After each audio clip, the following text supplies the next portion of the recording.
जय हिंद साथियों, मैं आपका दोस्त उमाशंकर पंचोली। स्वागत है आप सबका साहित्य शिखर क्लासेस के यूट्यूब चैनल पर। आज इस वीडियो में हम बात करने वाले हैं जो मैंने तैयारी की और पहली बार मेरा जो सिलेक्शन हुआ स्कूल व्याख्याता में, वह किस प्रकार मेरी एक जर्नी रही, किस प्रकार मैंने तैयारी की, इसकी वजह से पहली बार में सिलेक्शन हो गया। बहुत सारे अभ्यर्थी जो होते हैं, बहुत सारे हमारे जो साथी होते हैं, वो एक तो उनकी सबसे बड़ा रीज़न होता है कि तैयारी बहुत लेट स्टार्ट करते हैं तैयारी करना एग्ज़ाम की। जैसे मान लो कई अभ्यर्थी ऐसे होते हैं जो बीएड करने के बाद तैयारी करने की सोचते हैं। कई ऐसे होते हैं जो एमए से मान लो लेक्चर की तैयारी करने तो बीएड हो गई, फिर एमए कंप्लीट होने के बाद सोचते हैं। तो फिर स्वाभाविक है उनका सिलेक्शन होना थोड़ा लेट हो जाता है। कई बार ये होता है कि संयोग से, जैसे हमारे तो ये थी कि जैसे इधर एमए चल रही थी फाइनल ईयर और वैकेंसी भी टाइम पे आ गई और एग्ज़ाम समय पे हो गया तो सिलेक्शन भी हो गया। तो इस प्रकार एमए के जस्ट पास में ही सिलेक्शन हो गया। अब कई क्या होता है कि मान लो तैयारी भी कर रहे हैं लेकिन वैकेंसी नहीं आती है, बीएड कंप्लीट हो गई, एमए कंप्लीट हो गई, डिग्री कंप्लीट है, लेकिन वैकेंसी बहुत लेट आई, फिर स्वाभाविक है वो लेट हो जाता है सिलेक्शन होना। अब मेरी जर्नी के बारे में बताऊं तो 2013 में मेरी 10वीं हुई थी और 15 में हो गई मेरी 12वीं। उसके बाद 3 साल किए बीए करते 18 में मेरी बीए कंप्लीट हुई। अब बीए करते टाइम मेरे दिमाग में ये था कि मुझे सिविल सेवा की तैयारी करनी है, यानी कि शुरुआत से ही एक बड़ा सपना देख रखा था कि कहीं ना कहीं सिविल सेवा में जाना है, या फिर इसके अलावा ये था अगर मान लो सिविल सेवा में नहीं जा पाए तो कम से कम कॉलेज में असिस्टेंट प्रोफेसर तो बनना ही है। इसका फ़ायदा क्या हुआ कि उस टाइम ही मैंने सिविल सेवा के लिए भी मैंने सोच रखा था कि ऑप्शनल में मुझे हिंदी साहित्य पढ़ना है। तो इसका फ़ायदा ये हुआ कि उस समय जो जितने भी जीएस के पेपर होते हैं उसके जो बुक्स होते हैं, नोट्स होते हैं, वो सब मेरे पास थे। सिविल सेवा के सब तैयारी कर रहे थे तो ड्रीम बड़ा था, तो उस समय दिमाग में था कि नहीं मेहनत करनी है। तो उस टाइम भी कॉलेज कर रहे थे लेकिन साथ के साथ 3-4 घंटे 5 घंटे रेगुलर पढ़ाई चलती रहती थी, करते रहते थे। और ये बड़ा ड्रीम, बड़ा जो सपने देखने का फ़ायदा क्या होता है, हमारा ग्रुप था कॉलेज का, उसमें 4-5 ऐसे मेरे साथी हैं जिसमें से जिनका सिलेक्शन भी व्याख्याता में हुआ, उनका सबका ड्रीम बड़ा था। बाकी जो साथी थे उनका जिनका टीचर बनने का था या सेकंड ग्रेड बनने का था, उनका सिलेक्शन वही हुआ है सेकंड ग्रेड में या फिर थर्ड ग्रेड में हुआ है। लेकिन जिनका सपना आईएएस का था, असिस्टेंट प्रोफेसर का था, आज वो चारों, हम 3 से 4 ऐसे साथी जिनका सपना 2 का तो आईएएस का था, 1-2 का असिस्टेंट प्रोफेसर का था, तो तीनों का चयन भी स्कूल व्याख्याता में हुआ है। क्योंकि रीज़न ये होता है कि जब आप बड़े सपने देखते हैं तो मेहनत भी आप उस हिसाब से करते हैं, आपका कहीं ना कहीं गोल भी उसे सेट होता है। तो अगर आप रेगुलर, अगर मेरा कहना है कि अगर आप बड़ा एक ड्रीम बड़ा देखते हैं, जैसे अभी आपने स्कूल व्याख्याता का ड्रीम देख रखा है, तो अब आप मेहनत भी उतनी करोगे, यूँ नहीं कि आप मेहनत में कमी रखोगे, क्योंकि आपको पता है कि ये स्कूल व्याख्याता जो एक राजपत्रित अधिकारी की पोस्ट है, छोटी मोटी पोस्ट है नहीं, तो इसके लिए मेहनत भी ज़्यादा करनी पड़ेगी। तो बीए के टाइम यूपीएससी के हिसाब से तैयारी चल रही थी। उस समय यह था दिमाग में कि अब आईएएस की तैयारी करनी, सिविल सेवा की तैयारी करनी है।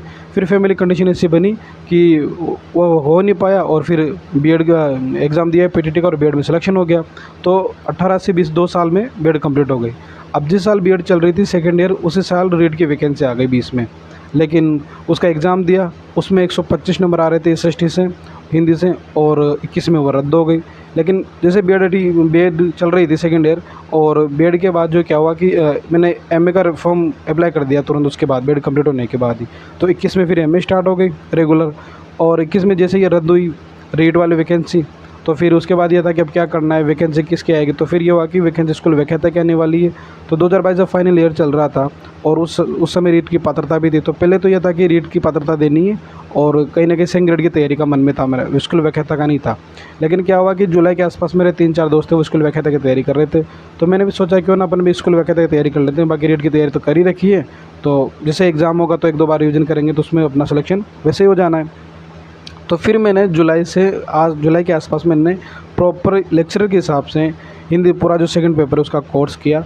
फर्स्ट पेपर का मैंने आपको बताया रखा है कि मैंने लगभग 55 प्रश्नों के हिसाब से मटेरियल जो था वो पढ़ा था। बाकी से मैथ्स हो गई, रीजनिंग हो गई, और जो इंग्लिश हो गई और साइंस हो गई, ये तो मैंने पढ़ा ही नहीं, क्योंकि मुझे पता था कि इनमें मैं कवर नहीं कर पाऊँगा। 3 से 4 महीनों में कितना कवर कर लेता। और फिर ये है कि उसमें जितना इधर जैसे मान लो मैनेजमेंट है, जीके वाला पार्ट, इसको ज़्यादा टाइम दे दिया, कहीं ना कहीं 30% वाला जो वो 40% का जो नियम कवर करना था उससे वो मेरा काम हो गया। और हिंदी में मैंने 4 महीने अच्छे से तैयारी की तो उधर अच्छे नंबर आ गए। तो क्या हुआ कि जब व्याख्याता का जब एग्ज़ाम हुआ और फिर पेपर देखा कि सिलेक्शन हो रहा है, उसके बाद मैंने सेकंड ग्रेड और रीट की भी तैयारी नहीं की, वो सिलेक्शन से मेरा सिलेक्शन होने का कन्फर्म हो गया था। अब कहने का मतलब ये है कि एक तो रेगुलर तैयारी चल रही थी शुरुआत से। सबसे पहली बात है कि अब जो सफलता मिली है 25 साल की एज में पहली बार में सिलेक्शन हो गया, उसका रीज़न ये रहा कि एक तो मैं शुरुआत से ड्रीम बड़ा लेके चल रहा था, जैसे यूपीएससी असिस्टेंट प्रोफेसर करनी है, तो कहीं ना कहीं बीए के टाइम से मैं तैयारी कर रहा था। यूँ नहीं कि मैंने तैयारी अभी स्टार्ट की, भाई एमए के जस्ट बाद ही मैंने 3 महीने पढ़ा हूँ और पहले तो मुझे कुछ आता ही नहीं था और फिर मैंने तैयारी करी सिलेक्शन हो गया, ऐसा नहीं है। बीए के टाइम से मैं तैयारी कर रहा था, मेहनत कर रहा था, थोड़ा बहुत बैकग्राउंड इस तरह मजबूत हो गया था कि हाँ बेसिकली चीज़ें कंप्लीट थी। उसके बाद ये है कि फर्स्ट बार में सिलेक्शन हुआ है, तो उसका रीज़न ये है कि एक रेगुलर मेहनत जारी रखी है। यूँ नहीं कि अब 1 महीने तैयारी की फिर तैयारी छोड़ दी, फिर बीच में तैयारी कर रहे हैं फिर छोड़ दी, ऐसा नहीं है।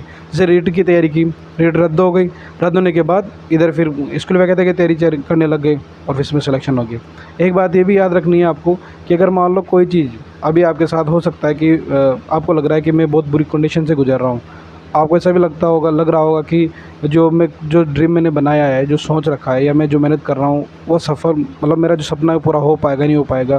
क्योंकि चुनौतियाँ देखो सबके जीवन में होती है। जब मैं तैयारी कर रहा था तो मेरी क्या परिस्थिति थी, मेरी क्या चुनौतियाँ थी। आप जो तैयारी कर रहे हो तो आपके अभी क्या परिस्थितियाँ चल रही है वो आपको ही पता है। लेकिन एक बात याद रखना कि भगवान जो भी करते हैं वो अच्छा ही करते हैं। अगर मान लो रीट 2021 वाली रद्द नहीं होती और उसमें मेरा सिलेक्शन हो जाता तो 2 साल का प्रोबेशन होता है और नई नई जॉब लगती है, तो मुझे लगता है कि उतना मुझे टाइम शायद नहीं मिल पाता। और अगर टाइम नहीं मिलता तो हो सकता है आज मैं जो स्कूल व्याख्याता के पद पर हूँ वह शायद आज पॉसिबल नहीं होता, मैं भी तृतीय श्रेणी अध्यापक रूप में कार्य कर रहा होता।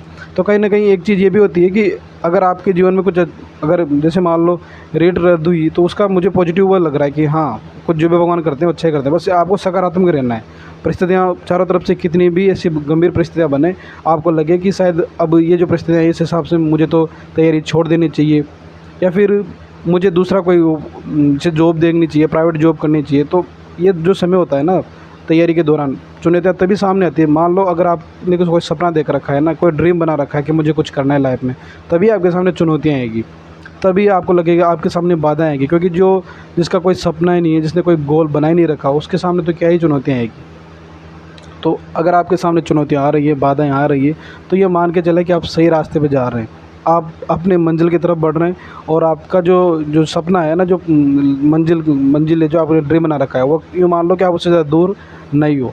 तो एक तो हर किसी भी परिस्थिति हो सकारात्मक बने रहो और तैयारी निरंतर जारी रखो। जिस प्रकार मैंने बीएससी की, अगर आप जैसे कई अभ्यर्थी ऐसे हैं जो अभी फर्स्ट बार तैयारी कर रहे हैं, हो सकता है कई अभ्यर्थी ऐसे भी होंगे जो वीडियो देखेंगे वो हो सकता है अभी बीएड कर रहे हो या फिर एमए प्रवेश चल रहा हो, तो उनको यही कहूँगा कि निरंतर तैयारी जारी रखनी है। यूँ नहीं कि अभी मेरे तो एमए प्रवेश चल रही है, फाइनल ईयर कंप्लीट होगा उसके बाद देखूँगा। कई कमेंट्स ऐसे आते हैं कि सर मेरे भी एमए प्रवेश चल रही है, मैं एलिजिबल हो पाऊँगा या नहीं हो पाऊँगा। तो जैसे मान लो कई जो अभ्यर्थी है जिनके पास बीएड कंप्लीट हो गई है, तो वो सेकंड ग्रेड की तैयारी कर ही रहे हैं। बाकी सेकंड ग्रेड और ही अपने जो स्कूल व्याख्याता का जो है हिंदी का पेपर तो लगभग सेम ही है। तो आपको मेरा तो यही कहना है कि अभी वैकेंसी सामने नहीं है। जो एमए प्रीवियस वाले भी है वो स्कूल व्याख्याता को ध्यान में रख के तैयारी करें। बाकी ये है कि थोड़ा जीके ज़्यादा पढ़ते रहे, सेकंड ग्रेड में थोड़ा जीके ज़्यादा आता है। बाकी फिर जैसे वैकेंसी जो आ जाएगी एप्लीकेशन, तो फिर उसके हिसाब से देख लेना कि पहले एग्ज़ाम किसका होने वाला है। लेकिन अभी तो दोनों की बराबर तैयारी करनी चाहिए मेरे हिसाब से। अब एक बात है कि जैसे मान लो बीच में तैयारी नहीं छोड़नी चाहिए, क्योंकि अभी मेरे कई साथी हैं और हमारे गांव में भी एक से बड़े भाई साहब है, तो उनका सिलेक्शन हुआ है 34 साल की एज में, थर्ड ग्रेड में तो उनका सिलेक्शन हुआ था। रीज़न ये है कि उनकी एक तो फैमिली बैकग्राउंड इतना अच्छा नहीं था, फिर जैसे वह वैकेंसी आती तब तैयारी करते थे, बाकी जैसे वैकेंसी गई फिर उसके बाद तैयारी छोड़ देते थे। ये सबसे वीक पॉइंट होता है और असफल होने का सबसे बड़ा कारण भी ये होता है। क्योंकि अगर आप तैयारी निरंतर नहीं रख रहे हैं तो ये मान के चलें कि आप जब वैकेंसी आएगी 2 महीने 3 महीने वापस तैयारी करेंगे तो आपकी सफलता ये कन्फर्म नहीं है कि आप उसमें सफल हो पाओगे। सफल होना है तो रेगुलर निरंतरता रखनी ज़रूरी है। एक आप तैयारी कर रहे हैं तो धैर्य बहुत ज़रूरी है। यूँ मन में उथल फुथल बहुत सारी बातें आएंगी, हर दूसरे दिन आपको लगेगा कि मैं नहीं कर पाऊँगा, ये मेरे बस की नहीं है, मेरी फैमिली बैकग्राउंड सही नहीं है, मेरी परिस्थितियाँ सही नहीं बन रही है। उस समय धैर्य ही रखना है, धैर्य से सब कुछ होगा। अगर धैर्य नहीं रखोगे तो कुछ नहीं होने वाला। वो दुआ है ना, धीरे धीरे रे मन्ना धीरे सब कुछ होए, माली सींचे 100 गुणा ऋतु आए फल होए। जब सही वक्त आएगा, जब सही मौसम आएगा, तभी उस पौधे के वृक्ष बनेगा और फल आएंगे। अगर आप सोचते हो कि मैं आज ही सब कुछ कर लूँ, आज ही मेरे तो वैकेंसी आ जाए, आज ही मैं तैयारी करके और आज ही मेरा सिलेक्शन हो जाए, तो ये संभव नहीं है। आपका क्या काम है, आपको कर्म करना है। बस आपको अपने जो वर्क कर रहे हो स्टडी, उस पर फोकस करना है। क्या होगा क्या नहीं होगा वह सकारात्मक रह के बस तैयारी करो, सिलेक्शन कन्फर्म सिलेक्शन होगा। बाकी टेंशन नहीं करनी किसी बात को लेके। आज का जो वीडियो था इसी पे बनाया कि बहुत सारे आपके कमेंट्स इस तरह के आते हैं, तो क्यों ना एक बात शनिवार और रविवार के लिए 1-2 वीडियो ऐसे नॉर्मल मार्गदर्शन के हिसाब से बना ली जाए। तो फिर मैंने सोचा कि इस बिंदु पर बात करते हैं। और मेरा जो चयन हुआ है वो उसका मैंने बता दिया कि किस तरह मैं बीए से तैयारी कर रहा था। तो कहीं ना कहीं सबसे बड़ी बात, बड़ा गोल सेट करना चाहिए लाइफ में। उससे क्या होता है कि आप जब अगर मान लो छलांग लंबी लगानी है तो फिर आप अपनी जो एनर्जी है ना उस तरह से इकट्ठी करके रखते हो कि हाँ मुझे इस प्रकार छलांग लगानी है। अगर लंबे रास्ते तय करने होते हैं तो फिर उत्साह दुगना होना ही चाहिए। अगर ठीक है, अगर छोटे मोटे रास्ते बना रखे तो फिर उसका तो क्या ही है, लेकिन अगर लंबे रास्ते लंबी सोच है तो फिर दुगनी मेहनत करनी पड़ेगी, निरंतरता रखनी पड़ेगी, धैर्य रखना पड़ेगा। और बाधाएं चुनौतियाँ आएंगी तो उससे घबराना नहीं है, बस मेहनत करना है। मेहनत करोगे, एक ना एक दिन ऐसा आएगा जिस दिन आपका जो सपना है, आपका जो लक्ष्य है वो आपको मिलेगा। और फिर ये जो सारी जो परेशानियाँ हैं, जो सारी जो चुनौतियाँ बन रही है वह पता नहीं कहाँ गायब हो जाएगी, आपको पता भी नहीं चलेगा। ठीक है, बस तैयारी करते रहिए और जो रेगुलर क्लासेस चल रही हैं उनको देखते रहिए, नोट्स बनाते रहिए। मिलते हैं नेक्स्ट वीडियो में। जय हिंद, जय भारत।